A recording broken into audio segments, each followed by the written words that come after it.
Hi everyone! Did you know May is Mental Health Awareness Month in Canada? Let's talk about something that can actually make a difference. ZENTANGLE. I know what you're thinking. Drawing patterns? Really? But hear me out.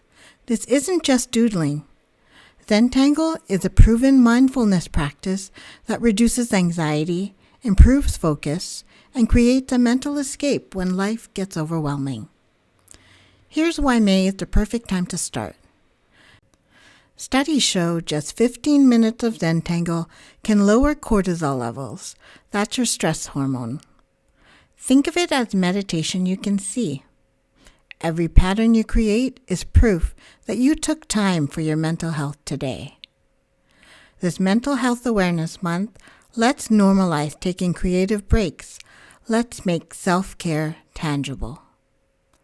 Comment I'm in if you'll try ZENTANGLE this May, because your mental health deserves more than just awareness. It deserves action. And ZENTANGLE? That's action you can start right now. See you in the next video, or I'll teach you a pattern. Let's do this together, Canadian tanglers and all new and experienced tanglers around the world. Gentle strokes, the journey starts. A canvas blooms from simple arts. In tranquil lines, your zen unfolds.